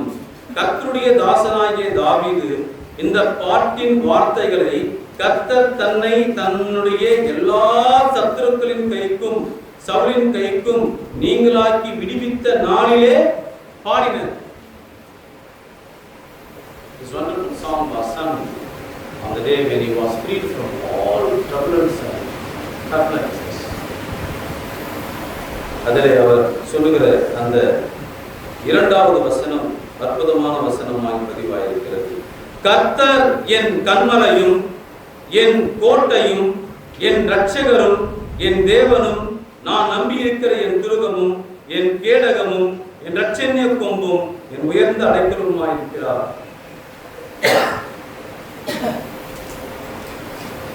நிர்வாகம் என்பது மிகவும் கடினம். சபையின் நிர்வாகம் என்பது ரொம்ப கடினம். எனக்கும் ஒரு சபையாருக்கும் ஏதோ ஒரு மன கஷ்டம் இருந்தால் நான் அவர்களுக்கு மன்னிப்பு போற தயங்குவதில்லை. உங்கள் எல்லாருக்கும் தெரியும், நான் மன்னிப்பு போற தயங்குவேன். காரணம், ஒரு ஊழியக்காரனுக்கு ஊழியக்காரன் அப்படிதான் இருக்கு, மன்னிப்பு போறது. ஆனால் இரு சபையாருக்கு ஏதோ ஒரு பிரச்சனை என்று வைத்துக் கொள்ளுங்கள், அங்கேயும் நடுநிலையாக செயல்பட வேண்டும். வேதாகமத்திலே சொல்லியிருக்கிற சட்ட திட்டங்களின்படியாக கையாள வேண்டும். வேதாகம் அதற்கான சட்ட திட்டங்களை வகுத்திருக்கிறது. ஒரு சட்டம் கூட இங்கே இல்லாமல் இல்லை. ஒரு பிரச்சனைகளுக்கு என்ன இங்கே என்பதை வேதாகம் தெளிவாக சொல்லுகிறது. ஆனால் தாவீது அவர்கள் இந்த இடத்திலே இவ்வளமாக 2ஆம் வசனத்திலே பேசுகிறார். கர்த்தர் என் கன்மலையும் என் கோட்டையும் என் இரட்சகரும் என் தேவனும் நான் நம்பியிருக்கிற என் துருகமும் என் கேடகமும் என் இரட்சணிய கொம்பும் என் உயர்ந்த அடைக்கலுமாய் இருக்கிறார். எவ்வளவு பெரிய ஒரு மேம்பெரிய தேவதை அங்க சொல்றார். He is my fortress என்று சொல்றார். கோட்டை என்று சொல்றார். நான் யாருடைய கோட்டையில் இருக்கிறேன்? தேவனுடைய கோட்டையில் இருக்கிறேன். தேவன் என்னுடைய கோட்டையா இருப்பாரானால் அந்த உலகத்திலே யாராலும் வீழ்த்த முடியாது. வேதாகமத்திலே ஒரு கோட்டை இருக்கிறது. அந்த கோட்டையை பார்த்தீர்கள் என்றால் உளவு விசாரிப்பதற்காக அங்கே உளவுத்துறையினரை முதல் அனுப்புகிறார். உலகத்தின் பிரசித்தி பெற்ற உளவு அமைப்புகள் ஆகிய CIA, மொசாட் போன்ற நிறுவனங்கள் அமெரிக்காவிலும் இஸ்ரேலிலும் இருக்கிறது. அவைகள் இவற்றை தான் மேற்கோள் காட்டுகிறார்கள். மோசே எப்பேற்பட்டதான உளவு அமைப்பினரை அனுப்பினார். அந்த உளவு அமைப்பினரிலே 2 பேர் தான் உண்மையான செய்தியை சொல்லுகிறார்கள். அதிலே ஒருவர் யாரு? பிற்பாடு மோசேக்கு பிற்பாடு தேசிய தலைவனாக மாறிய யோசுவாவும் காலேபும் தான் என்ன பண்றாங்க? உண்மையான தகவல்களை மக்களிடத்திலே சொல்லுகிறார்கள். அவர்கள் சொன்ன உளவு தகவல்களிலே மிகவும் முக்கியமான எரிகோ பட்டணத்தை குறிப்பிட்டார். தாழ்பாக்களின் நகரம். அதை பெனிட்ரேட் செய்வது ரொம்ப கடினம். இஸ்ரவேல் மக்கள் மிகுந்த ஒரு ஆட்சியிலே அவர்கள் இருந்தாலும் ஒரு மிகப்பெரிய ஒரு ஸ்டாண்டர்டான கோட்டையை அவர்கள் வெற்றி கொள்வதில் அளவுக்கு ஆர்வம் இருக்கிறதா? டெக்னாலஜி இருக்கிறதா? அவர்களுக்கு எப்பேற்பட்டதான ஒரு சூழ்நிலை இருக்கிறதா? ஆனால் ஒருவர் இருக்கிறார், அவங்களோட இருக்கிற ஆலோசகர், அவர்களுக்கு ஆலோசனை வழங்கக்கூடியவர். அவர் தான் யார்? பரலோகத்தின் தேவன். அவர் சொன்னாரு, நீங்க பீரிங்கி அதெல்லாம் அப்பெல்லாம் கிடையாதுங்க. ஏன்னா பிசியில நடக்கிற விஷயம் அதெல்லாம் பார்த்துங்க. இயேசு வாங்குவதற்கு முன்பதாக நடக்கிற விஷயம் அதெல்லாம் BC, before the death of Christ. அதாவது இயேசுநாதர் பிறப்பதற்கு முன்பதாக நடந்த விஷயங்கள். இப்போ மிஞ்சி போனா ஏதோ வெப்பன்ஸ் இருந்திருக்கலாம். ஆனால் தேவன் சொல்கிறார், கோட்டை எவ்வளவு பெரிய தீவிரம். நான் சொன்ன இந்தியாவின் மிகப்பெரிய கோட்டை. எந்த கோட்டையை சொன்னேன்? மெக்ரங்காப்பூர், ராஜஸ்தான்ல ஜோத்பூர் இருக்குது. 1200 ஏக்கர். அந்த கோர்ட்டுடைய டிஸ்டன்ஸ் 1200 ஏக்கர்ஸ். இதை நீங்க என்ன பண்ணணும்? சுத்தி வரணும். என்ன பண்ணணும்? 7வது நாள் என்ன பண்ணணும்? எத்தனை முறை சுத்தி வரணும்? ஐயோ ஐயா காலா வலிக்குது. இதான் வார்ஃபேரே. சொன்னவர் யாரு? தேவன். கேட்கிறவங்க யாரு? இதெல்லாம் நடக்குமா? அப்பா நடக்காதப்பா. எத்தனை முறை சுத்தி நடக்குதுன்னு கேட்கறேன். காலா வலிக்குதாப்பா. அதெல்லாம் வச்சுதான் இந்த திருவண்ணாமலையில இந்த சுத்த வச்சுட்டா. என்ன பண்ணாங்க? இந்த மாதிரி தான் சுத்த வச்சுட்டா. இந்த மாதிரி சுத்தி வந்தோம்னா நம்ம நல்லது நடக்கும். ஆனால் தேவனுடைய பிள்ளைகள் சுற்றி வந்தார்கள், ஆர்ப்பரித்தார்கள், தேவன் சொன்னபடி செய்தார்கள். மதில்கள் தானாக என்ன பண்ணது?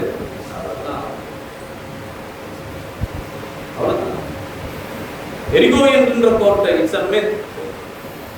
ஒரு மிகப்பெரிய ஒரு எப்படி இருக்கும்? ஏதற்கும் துருக்கி நாட்டிலே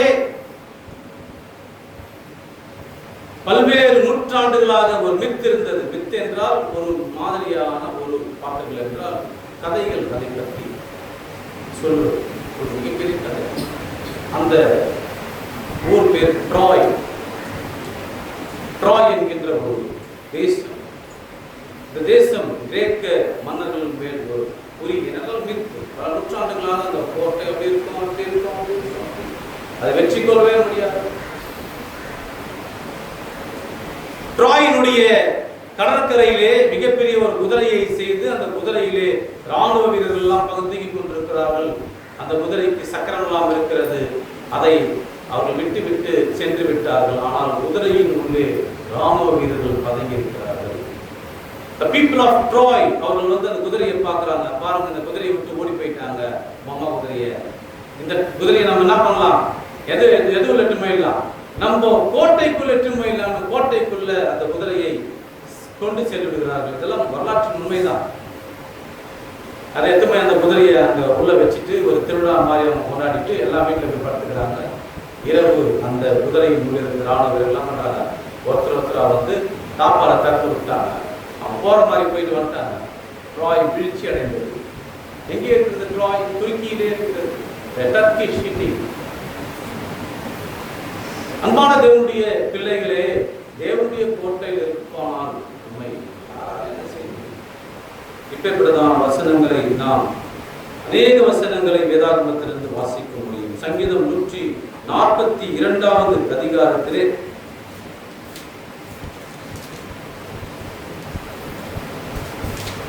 5ஆம் வசனத்திலே ஒரு அற்புதமான வசனம் பதிவாயிருக்கிறது. உம்முடைய சிறந்த மகிமை பிரதாபத்தையும் 142ஆம் அதிகாரம் 5ஆம் வசனம். கர்த்தாவே, உம்மை நோக்கி கூப்பிடுகிறேன், நீரே என் அடைக்கலமும் ஜீவனுள்ளோர் தேசத்திலே என் பங்குமாய் இருக்கிறீர் என்றேன். நீரே என் அடைக்கலம், நீரே என் அடைக்கலம். தேவன் நம் அடைக்கலமாய் இருக்கிறார். சங்கீதம் 62ஆம் அதிகாரத்திலே பரலோகத்தின் தேவன் அற்புதமான இந்த வசனங்களை பதிவு செய்கிறார். 62ஆம் அதிகாரம் 5 முதல் 8 வசனங்களிலே நாம் வாசிக்கின்றோம். என் ஆத்துமாவே, தேவனையே நோக்கி அமர்ந்திரு, நான் நம்புவது அவராலே வரும். அவரே என் கன்மலையும் என் ரட்சிப்பும் என் உயர்ந்த அடைக்கலமுமானவர். நான் அசைக்கப்படுவதில்லை. என் ரட்சிப்பும் என் மகிமையும் தேவனிடத்தில் இருக்கிறது. பெலனான என் கன்மலையும் என் அடைக்கலமும் தேவனுக்குள் இருக்கிறது. ஜனங்களே, எக்காலத்திலும் அவரை நம்புங்கள். அவர் சமூகத்தில் உங்கள் இருதயத்தை ஊற்றிவிடுங்கள். தேவன் நமக்கு அடைக்கலமாய் இருக்கிறார். அவர் நமக்கு அடைக்கலமாய் இருக்கிறார். அவர்தான் நமக்கு எல்லாமாய் இருக்கிறார். இப்பேற்பட்டதான வசனங்கள் நம்மை மிகவும் உறுதிப்படுத்துகிறது. மிகவும் நம்மை பார்த்தீர்கள் என்றால்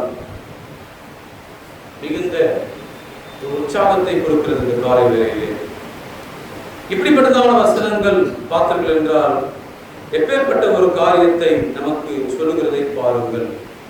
எப்பேற்பட்ட பார்த்தீர்கள் என்றால் ஒரு காரியமாக இருக்கிறது என்பதை நினைத்து பாருங்கள். வாழ்க்கையிலே நாம் யாருக்கு துரோகம் பண்ணக்கூடாது? யாருக்கு பண்ணக்கூடாது?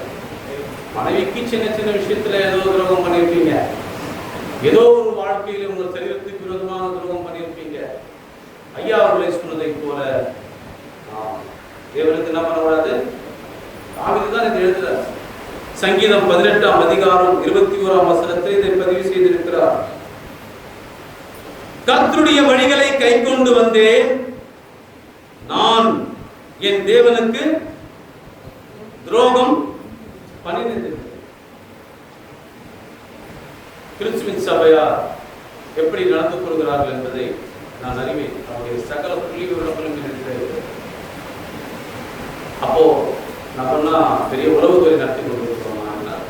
நீ என்ன செய்யறது என்ன பண்ணுவோம் எனக்கு தெரியாதா? என்ன பண்ணுகிறீங்க எனக்கு தெரியாதா? எனக்கே தெரிகிறப்போ தேவனுக்கு தெரியாதா? நீ யார் எனக்கு? ஒரு சகோதரன் சொன்னார், பாண்டிச்சேரியிலே வருகிற அங்கந்தான் வந்தார். ஆனால் முக்கியம் வந்தும் கூட பாண்டிச்சேரியின் முக்கியமான ஒரு விஷயத்தை அவர் செய்து கொண்டுதான் இருக்கிறார். போன வாரம் கூட அவரை நான் நம்ம ஊர்ல தான் அதுக்கு டாஸ்மாக் கடைன்னு பேரு, அங்க வந்து ஒயின் ஷாப்னு பேரு, அந்த கடையில சரக்கை வாங்குவதை நான் பார்த்தேன்.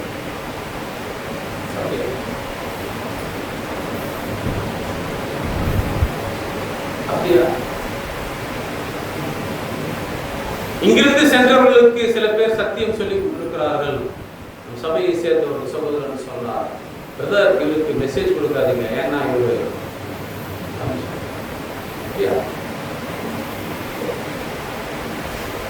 ஒரு சகோதரன் நம்ம சபைக்கு அடிக்கடிக்கு வருவார். உங்களுக்கு தெரியும், அவருக்கு ஜபத்தோடு நான் நிறுத்திப்பேன். ஒரு சகோதரன் வந்து சொன்னார், 2 முறை அவரை நான் முக்கியமான ஒரு கடையில பார்த்தேன். ஹார்ட்வேர் கடையில் பார்த்தாரா, எலக்ட்ரிக்கல் கடையில் பார்த்தாரா, எங்க பார்த்தாரா? அவரு காலையில ஏமா பிரியமா சொல்லிட்டு என்ன இப்படி இருந்தாலும் ஒரு மெசேஜ் கொடுக்கணும்னு நினைச்சிட்டு இருக்காரு. அவரை குறித்த தகவல்கள் இப்படி வருகிறது. என்னுடைய விஷயத்துக்கே எத்தனையோ சகோதரர்கள் வந்து சொல்றாங்க. சொல்றவங்க நம்பிக்கையான சகோதரர்கள் தான். ரைட், அவர்கள் திருந்தட்டும், அவர்கள் மாறிக்கொண்டார்கள். அவர்களுக்கு தேவன் வாய்ப்பளிப்பாராக. ஆனால் தேவன் நம்முடைய தேவனாயிருக்கிறார். இந்த மாதிரி போயிட்டு மெக்டவுலையும் அழைச்சிட்டு இங்கே நம்ம இந்த மாதிரி பிரசங்கம் பண்றது தேவனுக்கு செய்கிற கர்த்தருடைய வழிகளை கை கொண்டு வந்தேன். தாவீது சொல்றாரு, நான் என் தேவனுக்கு என்ன பண்ணல,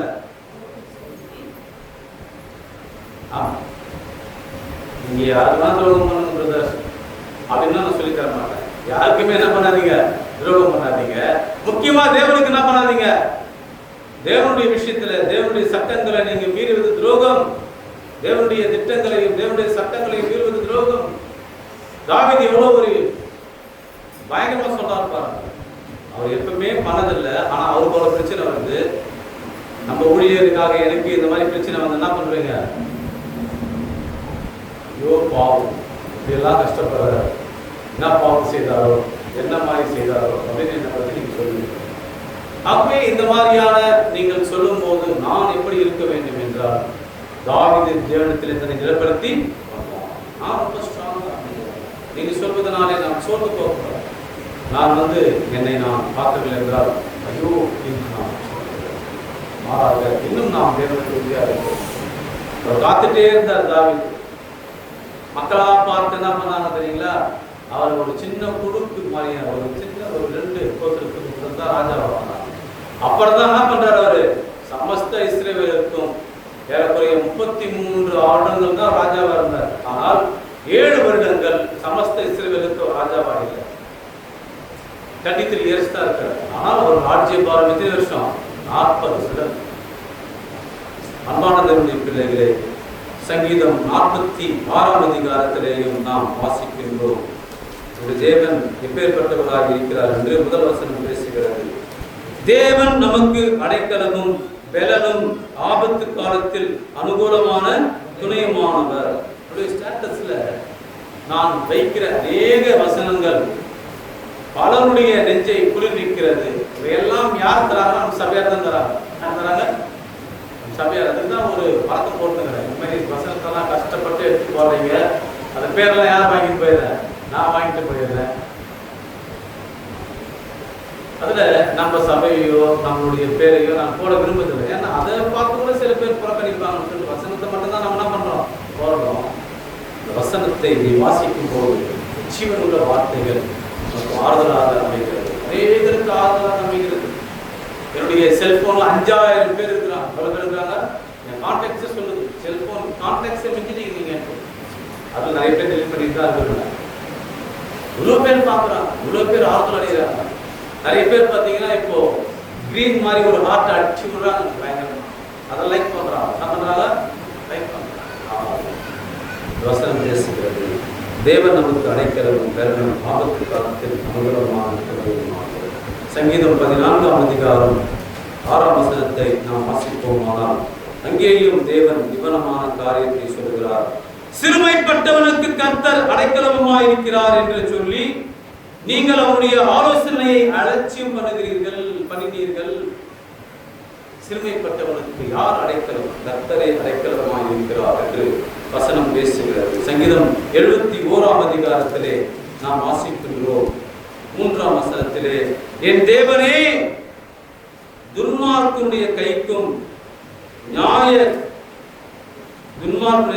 நியாயக்கேடும் கொடுமைகளுடைய கைக்கும் என்னை தப்புவியும்.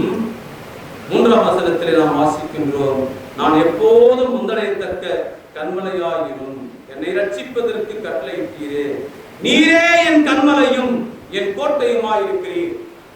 You are my rock. கண்மலை என்னடான்னா இளம் மலை, very strong mountain. அது ஒருமே பண்ணல, கண்மலை என்பதுதான். அந்த கோட்டை பார்த்தீங்கன்னா இந்த மாதிரி ஸ்ட்ராங்கான ஒரு வால்ஸ் இருக்கும். அதை நீங்க பார்த்தீர்கள் என்றால் பீரிங்கியோ அல்லது எத்தாலும் ஒன்றுமே பண்ணல. ரொம்ப ஸ்ட்ராங் பில்லர்ஸா, ரொம்ப அகலமா இருக்கும், உயரமா இருக்கும், ஒன்றுமே பண்ண முடியாது. அதனால்தான் சொல்லுகிறாரு 3ஆம் வசனம் சங்கீதம் 71:3, நான் எப்போதும் வந்தடையத்தக்க கண்மலையாயிரும், என்னை ரட்சிப்பதற்கு கட்டளையிட்டீரே, நீரே என் கண்மலையும் என் கோட்டையுமாய் இருக்கிறீர்.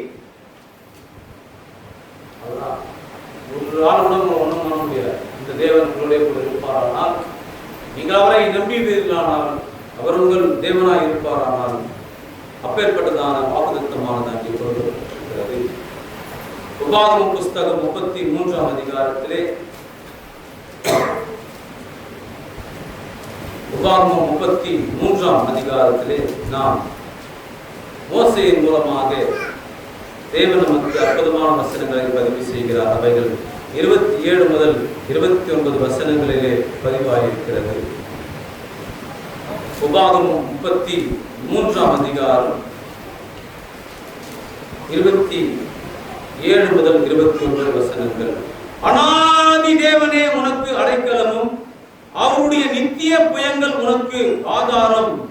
அவர்களுக்கு முன்னின்று சத்துருக்களை துரத்தி அவர்களை அழித்து போடு என்று கட்டளையிடுவார். இஸ்ரவேல் சுகமாய் தனித்து வாசம் பண்ணுவான். யாக்கோபின் ஊற்றானது தானியமும் ராட்சசமும் உள்ள தேசத்திலே இருக்கும். அவருடைய வானமும் பனியை பெய்யும். இஸ்ரவேலே, நீ பாக்கியவான், கர்த்தரால் ரட்சிக்கப்பட்ட ஜனமே. உனக்கு ஒப்பானவன் யார்?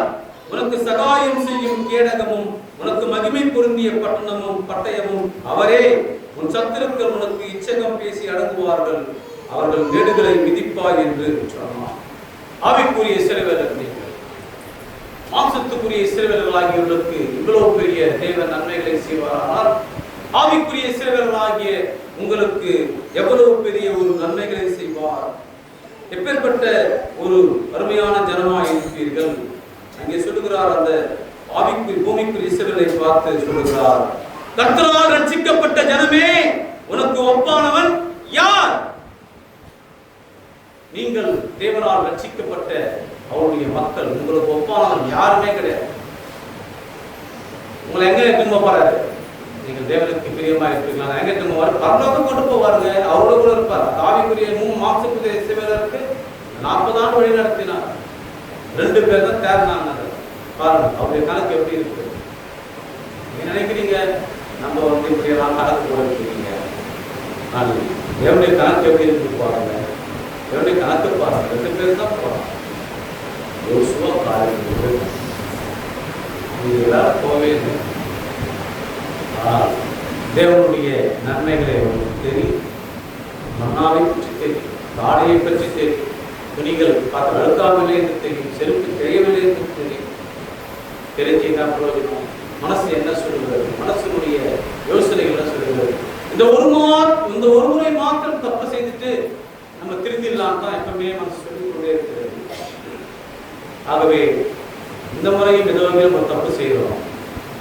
செஞ்சு முடிச்ச உடனேயும் தேவனே என்ன பண்ணுங்க, இனிமேல் என்ன மன்னிச்சிருங்க. இன்னும் ஒரு முறை மாத்திரம் என்ன பண்றாங்க, நாங்க தப்பு செய்துடுறோம். இந்த ஃபங்க்ஷன் நடக்குது, இந்த மாதிரி எல்லாம் இருக்குது, பரவாயில்ல இந்த ஒரு முறை பார்த்துக்கிறார் தேவன், அடுத்த முறை நம்ம வச்சுக்கிறார். இப்படி மனசு சொல்லிக் கொண்டே இருக்கிறது. தேவன் உங்களை மன்னித்துக் கொண்டே இருக்கிறார், நானும் உங்களை மன்னித்துக் கொண்டே இருக்கிறேன். இது எப்பதான் முடியும்னா அதுக்கு ஒரு நாள் வரும். அப்ப நீ டிக்கெட் வாங்கிடுவேன், துபாய்க்குன்னு சொல்லுவாங்க. சில பேர் துபாய் டிக்கெட் வாங்கிட்டேன்னா துபாய்னா செத்துட்டுன்னு அர்த்தம். அவங்களே இப்போ துபாய்க்கு 5.5 மணி நேரம் தான். நம்ம பிரதர் கூட டெய்லி பேசிட்டே இருக்கிறாங்க. சொல்லுவாரு, எவ்வளோ நேரத்தில் தான் போறீங்கன்னா, வெறும் 5.5 ஹவர்ஸ் தான், 5.5 மணி நேரம் தாங்க. வெறும் 5.5 மணி நேரம் ஏறி உட்காந்தீங்கன்னா நீங்கள் துபாயில் இருப்பீங்க ஏர்போர்ட்டில். அப்புறம் போக வேண்டியது தான். நம்ம ஊரே பரவாயில்ல, நம்ம ஃபுல்லாகவே வந்துன்னா அது பாறை தான், ரொம்ப கஷ்டம். ஆர்டிஃபிஷியல் சிட்டிஸை உருவாக்கி வச்சிருக்காங்க. அங்கே மண்டல உருட்டுகளை எப்படி அடிச்சு வச்சிருக்கிறாங்களோ, சிங்கத்தின் புலி அந்த மாதிரி எதுவுமே அடிச்சுக்கலாம். நம்ம ஊரில் நீ ஜாலியாக இருக்கிற தெரிப்பட்டு துபாய் போனோம்னா உங்களுக்கு காசு வேணும். காசு இல்லைன்னா நல்ல ஒட்டகம் மேய்க்கிறதுக்கு தெரிஞ்சு வச்சுக்கணும். அதுக்கு தான் அந்த ஊருக்கு போகணும். துபாயில் வந்து நல்ல வசதி இருக்குது, வாய்ப்பு இருக்குது அப்படின்னு சொல்லி போகிறீங்க. ஆனால் நல்லா படிச்சிருந்தா போயிட்டு கொஞ்ச நாள் வேலை செய்கிற 5 வருஷம் 10 வருஷம் வேலை செய்யணும். ஆனால் தேவன் உங்களுக்கு எந்த ஊர் இருந்தாலும் எந்த இடத்துல இருந்தாலும் உங்களுக்கு அவர் கோட்டையாக அதை மாற்றி விடுவார், அவர் அடைக்கலமாக மாற்றி விடுவார் என்பதை நீங்கள் புரிந்து கொள்ள வேண்டும். சங்கீதம் 91ஆம் அதிகாரத்திலேயே நாம் இன்னொரு வசனத்தையும் மேற்கொள் காட்ட விரும்புகிறேன். 9வது வசனம் அது பதிவாக இருக்கிறது. 2வது முறையாக 2வது வசனத்திலே அவர் அடைக்கலம் என்று சொன்னவர் மறுபடியும் 9வது வசனத்திலேயும் அதை உறுதிப்படுத்துகிறார். எனக்கு அடைக்கலமாய் இருக்கிற உன்னதமான கர்த்தரை உனக்கு தாபரமாக கொண்டாய். பாத்தீங்களா? அப்படி தாபரமாய் அவர் இருப்பாரானால், ஆகையால் பொல்லாப்பு உனக்கு அவனுக்கு கூட இருந்தாலும் பொல்லாப்பு வராது. வாதை உன் கூடாரத்தை அணுகாது. உன் வழிகளெல்லாம் உன்னை காக்கும்படி உனக்காக தம்முடைய தூதனுக்கு கட்டளையிடுவார். உன் பாதம் கல்லில் இராதபடிக்கு அவர்கள் உன்னை தங்கள் கைகளில் ஏந்தி கொண்டு போவார்கள் என்று தொடர்ந்து அவர் பேசிக்கொண்டே இருக்கிறார். யாருக்கு அடைக்கலமாயிருப்பாயானால், அவனுடைய அடைக்கலத்தில் இருப்பாயானால் இந்த நன்மைகளை எல்லாம் பெற்றுக்கொள்வாய் சகோதரா சகோதரி. சங்கீதம் 31ஆம் அதிகாரத்திலே நாம் அற்புதமான ஒரு வசனம் மறுபடியுமாக சங்கீதக்காரரை பதிவு செய்கிறார். சங்கீதம் 31ஆம் அதிகாரம் பக்கம் 687 பழைய ஏற்பாடு 3ஆம் வசனம். என் கண்மலையும் என் கோட்டையும் யாரு? நீரே. தேவன் நம்முடைய கண்மலையின் கோட்டமாய் இருப்பாரால் எத்தனை ஒரு காரியம் பாருங்கள். உமது நாமத்து நிமித்தம் எனக்கு வழிகாட்டி என்னை நடத்தி அருளும். ஒரு நல்ல கிறிஸ்தவன் நமக்கு அடைக்கலமும் கோட்டையும் தேவன் என்று நம்பக்கூடியவராக தான் இருக்கணும். அவருடைய வழிகாட்டுதல் தான் நாம் செய்யணும். அவர் வழிகாட்டுதல் எங்க இருக்கிறது? வேதாகமம் நம் கையில் இருக்கிறது. சங்கீதம் 1ஆம் அதிகாரம் 1ஆம் வசனத்திலேயே வழிகாட்டுகிற வசனம் தான். உன் பிள்ளைகளை இப்படி நடத்த வேண்டும், உன் பிள்ளைகளை நீ பார்த்தீர்கள் என்றால் இப்படி இருக்க நீ பார்த்தீர்கள் என்றால் சொல்ல வேண்டும். ஆனால் அநேக பெற்றோர்கள் பிள்ளைகளுக்கு பயப்படுகிறார்கள், பிள்ளைகளை கண்டிக்க நடுங்குகிறார்கள். பிள்ளைகள் நம்மை விட்டு போய்விடுவார்கள், நம்மை எதிர்த்து பேசிவிடுவார்கள், அடித்து விடுவார்கள் என்று நினைக்கிறார்கள். அவர் நினைக்காத சகோதரா, உன் வயிற்றிலே ஒரு 700 mm தான் நான், அதாவது 7 கிலோ 7 கிராம்ஸ் தான், 1 கிலோ கூட 700 கிராம் தான். அம்மா சொன்னாங்க, இவ்வளவு பேர் பிள்ளையா இருக்கிறாங்களேன்னு சொன்னேன். இவன் வயிற்றுல 700 கிராம் தான் அப்படின்னு சொன்னாங்க. அப்படியா? 700 கிராம்னா எவ்வளவு இருந்திருப்பீங்க? இவ்வளவுதான். பார்த்தீங்கன்னா இப்போ டாக்டர் சொன்னாங்க, நல்லா பார்த்துக்கணும் பையனை, நல்லா பார்த்துக்கணும். ஏறக்குறைய பார்த்தீங்கன்னா ரொம்ப சின்ன பாப்பாங்க. லிங்க் பேச்சர்ன்றதை வச்சு அதில் குழந்தைக்கு பார்த்து ஊட்டி ஊட்டி அந்த குழந்தைய வளர்த்து குழந்தை பெருசாக. இப்போ குழந்தை பார்த்துருக்கிறால் என்ன மாதிரியான காரியத்தை செய்கிறது என்றால் முதல் வசனம் அதுதான். துன்மார்க்கருடைய ஆலோசனையில் நடவாமலும், பாவிகளுடைய வழியில் நில்லாமலும், பரியாசக்காரர் உட்காரத்தில் உட்காராமலும், கர்த்தருடைய வேதத்தில் பிரியமாய் இருந்து இரவும் பகலும் அவருடைய வேதத்தில் தியானமாய் இருக்கிற மனுஷன் பாக்கியமா. பிள்ளைய அந்த மாதிரி கண்டிய எங்க போறான் முதல்ல அவன் பள்ளிக்கு போன நேரம் வீட்டுக்கு வரும். வீட்டுல இரு, கிரவுண்டுக்கு பண்ணு, கிரவுண்ட் முடிச்சுட்டு வீட்டுக்கு வா. சில பேர் பார்த்தீங்கன்னா முட்டு சந்தில் உட்காந்து 5 பேர் உட்காந்து காலாட்டி நேங்கிறான், இப்படி ஆட்டி நேங்கிறான், பேசி நேங்கிறான். அப்படி பாப்பா அவனுக்கு போகுது, இப்படி வச்சு விகில் ஓடுறான். என்ன பண்றான்? நடிக்கிறான் விகில். பிள்ளைங்க அங்கே போய் உட்காரலாம். ஏன் உங்களை அப்படி செய்யறான்? இப்போ சகோதரன் சொன்னார், என் அப்பா என்னை கடுமையாக அடிப்பார். என்ன பண்ணுவாரு? கடுமையாக அடிப்பார், செம்ம அடி. சின்ன சின்ன விஷயத்துக்கெல்லாம் அடி விடும். அதுவும் எல்லாரும் முன்னாலேயுமே நடிப்பார்.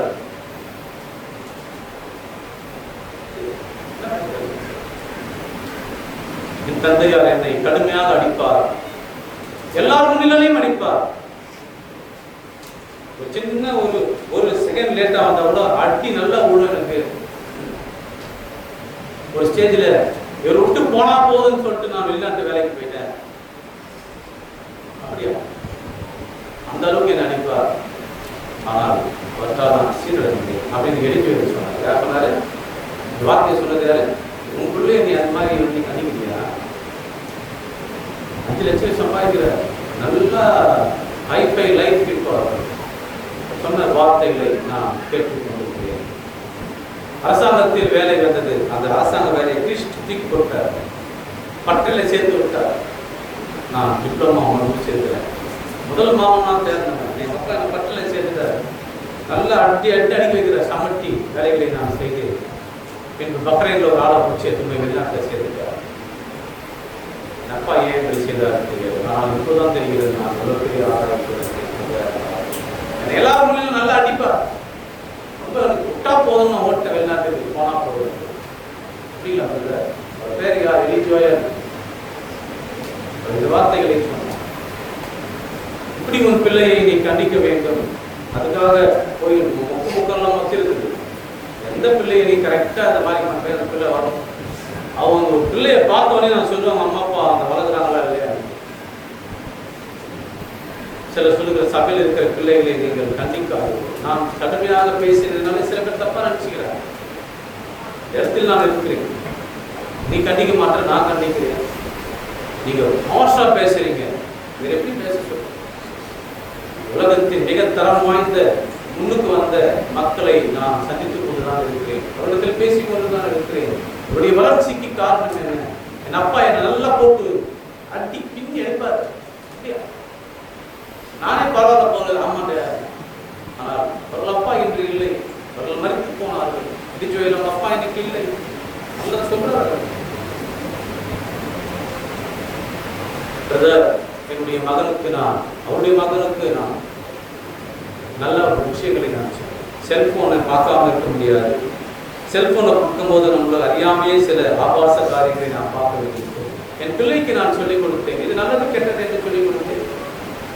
அவன் அதை பார்க்கும்போது தவறு என்பது அதை ஸ்கிப் பண்ணி போயிடும். அப்படிதான் சொல்லிக் கொடுக்கணும். ஒவ்வொன்றுமே எடுத்து இப்படி ரைட்லாம் சொல்லிக் கொடுக்க முடியாது. ரைட்டுன்னு சொல்லிக் கொடுத்தா தவறை எல்லாம் பிள்ளைகள் தள்ளிப்படும். அப்படிப்பட்ட பிள்ளைகளை தான் நம்ம வளர்க்கிறோம். நான் ஹார்ஷா பேசுறேன், கஷ்டமா பேசுறேன் நினைக்க வேண்டும்.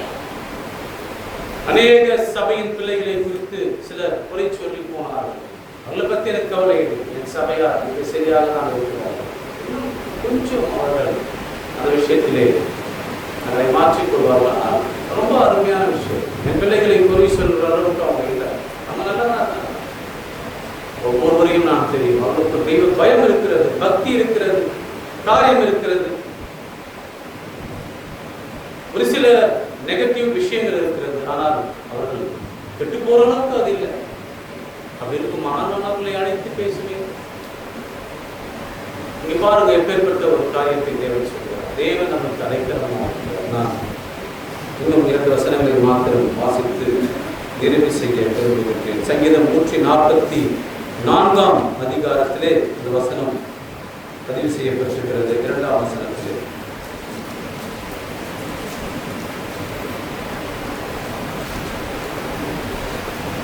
அவர் என் தயாபரரும் என் கோட்டையும் என் உயர்ந்த அடைக்கலமும்.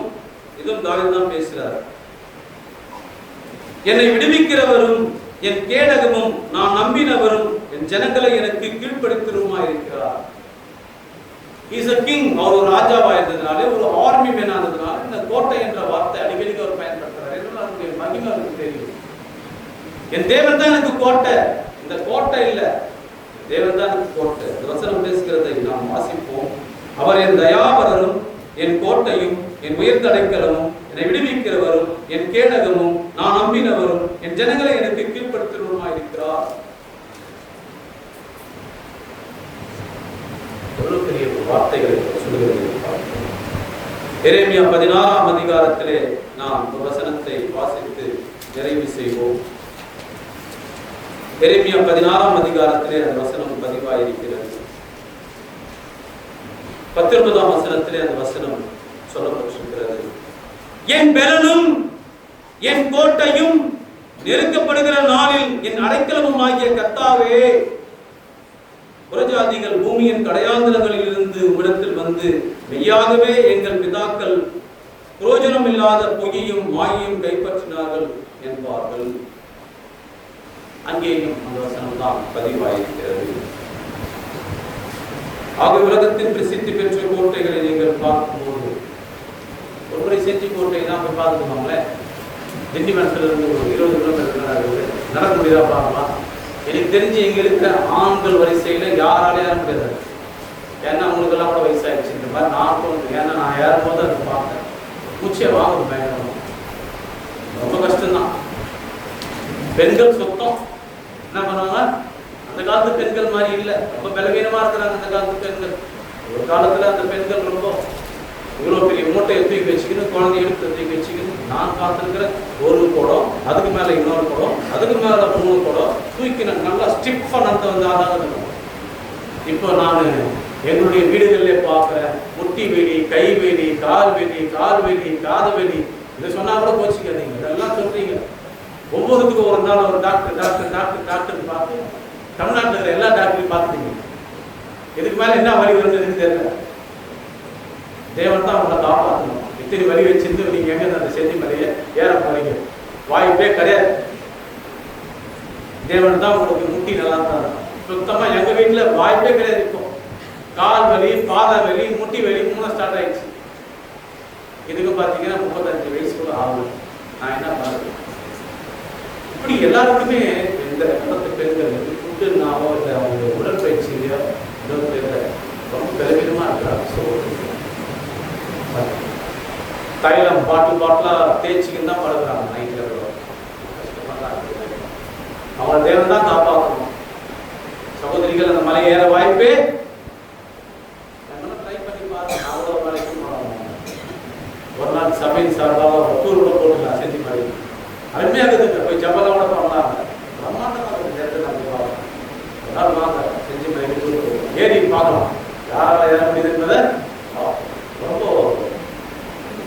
கிட்ட. இங்கேருந்து போனீங்கன்னா நேராக காஞ்சிபுரம், வந்தவாசி, சேத்பட்டு, அங்கேருந்து நேராக செஞ்சு அவ்வளோதான். இந்த பக்கம்னா திண்டிவனத்துக்கு செஞ்சு